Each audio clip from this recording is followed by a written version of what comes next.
When Bunnie and Bruce started having problems with their new RV, they got this response from the dealer. Well, it must be something you're doing wrong. Welcome to the channel. I'm Liz. I make videos about defective RVs in order to pressure the RV industry to take care of their customers. So far that has been working thanks to you for making this channel the force that it is. Today, Bunnie and Bruce share their frustrating story with their new RV that is still in the shop. It has been in the shop since October. So what is that, 7 or 8 months? By the way, if you're a dealer, it is probably not a good idea if your customers have problems to respond by blaming them. So I did reach out to the dealer and the manufacturer, and I'll have their response later in the video. Over 40 years ago, we both had the idea that we were retire, buy an RV, and travel the country. So we've been looking for a long time. I don't consider it to be an impulse buy. This is our first RV. This is a 2023 Integra Odyssey 29V. We wanted a Class C. We bought it new at a RV show in Hampton, Virginia. As is always the case, they show you around. They say, well, we can start talking numbers. That's usually what it is. And next thing you know, you're signing a contract. And we paid about $125,000 for it. Purchased in Chesapeake, Virginia at Pete's RV. We had cosmetic things initially. They became more than cosmetic when they impacted habitability. We were going to go someplace. We knew we were going to have to use the furnace. So I tried it, and there was no air coming out of the vent in the bedroom. And so I pulled out the panels and I noticed that there was a hole in the vent duct. So it was blowing where it shouldn't have. So I actually had some foil tape and I had to repair it. And then the second thing was the first time it was warm out, the panels on the headboard, they started coming off. The adhesive let go. There's a lot of stories out there about the heating pads for the tanks coming off, the adhesive not being strong enough. We had several instances where that happened. Five. Five. One several times, and a couple of the other ones, so a total of 5 that fell off. Our first major trip, which we went up to Minnesota and Indiana where our families are. We stopped at a rest area, and I always set the parking brake. And when I released the parking brake, when it was ready to go, the rear camera stopped working. And we always tow our Jeep. That kind of helps us keep the situational awareness. So we didn't think anything of it till we stopped for the night. We were boondocking at a harvest host, so we were out in the middle of a goat field, I think it was. So we're in the middle of nowhere.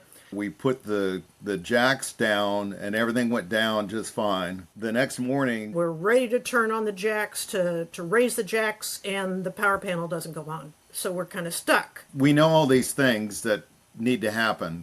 Like the parking brake has to be set before you can get the leveling legs to work. So the engine has to be on. We got in touch with the dealership and we got in touch with Jayco Corporate and we said, what do we do? And they said, well, you can manually operate them. With some of the fifth wheels that I've seen, those controls are accessible.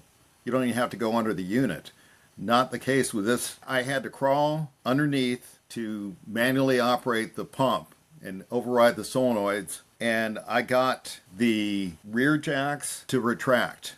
The front jacks did not. So then the next thing is, well, let's call AAA. Well, AAA comes out and it's like they're expecting to put me under tow. Well, that's not going to work. My jacks are still down. Then we were in touch with a mobile RV repair service, and so we're just kind of sitting there. I get the brilliant idea. Let's find out if it's a fuse. So I look up to see where the fuse is, and we found the fuse was underneath the dashboard. This fuse needs to be replaced, and so I replaced it. And then he goes over to the front jacks, and they're not working. All right, now we're really stuck. The way the system works is the rear ones are up, so it says, well, they must all be up. The only thing I can think of to do is to lower the rear ones. I'm thinking, this is a horrible idea. No, don't do that. Turn on the power panel. Let's lower the jacks. Then turn around and raise the jacks, and they raised. Now, I didn't trust it after that. We haven't used the jacks since then. We brought extra fuses so that we could if we had to, but so far we've been lucky that we've been able to park level enough so that we haven't even tried to use the jacks again because we don't want to get stuck. We had a conversations with the service center and the technician, and it's like, we can't reproduce this. That fuse controlled all the things in the camper part of it. It controlled the mirrors, it controlled the cameras down the sides, it controlled the leveling system. So there were several things that it controlled. So they're still trying to figure out where that fuse is blowing. There's a short, but can't necessarily reproduce it. They're not going to send anything up to corporate for a warranty repair until they could reproduce it. Then they started seeing, it's like, well, it must be something you're doing wrong. And that's the way a lot of these conversations went. It's like, must be something you're doing wrong. I talked to the sales manager, says, well, I don't know what you're talking about, Mr. Cleveland, because it didn't happen while it was here. We didn't talk about the leaking toilet, did we? They eventually fixed it, but that was another thing that they took a while to find and couldn't figure out what was wrong and couldn't believe us because they couldn't reproduce the leaking toilet. So I finally took a piece of construction paper and taped it under the toilet so they could see where the water affected the construction paper to say, yes, there really is water leaking from here. And then they finally figured that one out. The ladder on the back, I noticed it was damaged. While it was in there, somebody damaged the ladder. So what I got was, well, we talked to all the technicians. No one did it. I've purchased 2 RVs brand new, and both times I had to replace the mattress. In fact, the first time I cratered that mattress in 3.5 weeks. So if you're shopping for a new RV, you're likely going to need to replace that mattress too.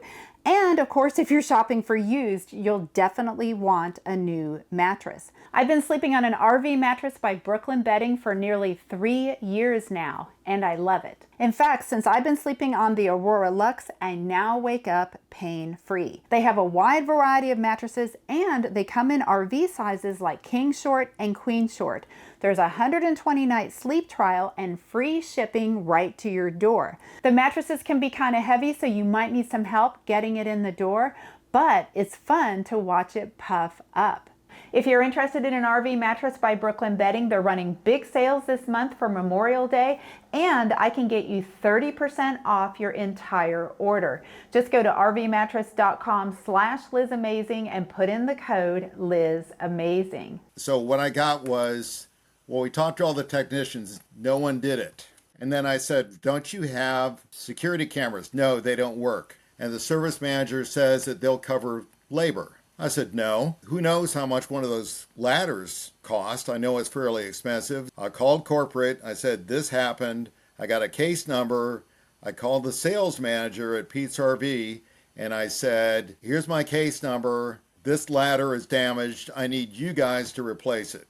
And then they finally replaced it. I mean, I would think that they would have a little bit more ownership while they have it in for service. One of the other things that's been happening is when we deploy one of the 2 slide outs for the kitchen area, we get these metal filings on the floor. We specifically told them about that, and I actually took samples of them. And we're down in Florida. It's warm. The rear AC been supposedly repaired 2 or 3 times. That wasn't working. We were concerned about deploying the slide out because of the metal filings we saw on the floor. We left that slide out in. On the way back from that, we stopped at another Harvest Host. I use the CPAP. I've got sleep apnea. There's an inverter in there. There's some outlets that still maintain power, 120 volt power. It was a little bit chilly the night we stopped. The thermostat was on for heat. During the night, I woke up and my CPAP's not working. That's pretty evident. It's like I'm having difficulty. It's not a very pleasant experience, but everything was dead. No power for anything. It was cold in the RV. Our refrigerator, also, we were getting a red flashing light on that. It has had issues in the past operating on propane. We both had to get up. I had to use the truck battery to start the generator. Otherwise, we had nothing. We ran it for a while to make sure everything was charged up, and then we shut everything down. Between then and the next morning, it happened again. It's like, okay, we're done camping for a while, and we brought it in the 3rd week of October last year. And one of the things that we said was it hasn't been winterized yet, because that's something that I normally do, but then again, we didn't know how long they were going to keep it. Lo and behold, just recently, last month, I went in there, and Bunnie was very specific, said, okay, turn on the pump. Well, when I did that, there was water splashing behind where the sink is. Of course, I shut it off, and I let them know that. They get in touch with corporate and they say, well, did you actually tell them to winterize the vehicle? The way I look at it, they had custody of the vehicle. We mentioned to them it had not been winterized, and the water heater fractured. It completely broke. Also, we have a inline water filter like most people have where the fresh water comes in.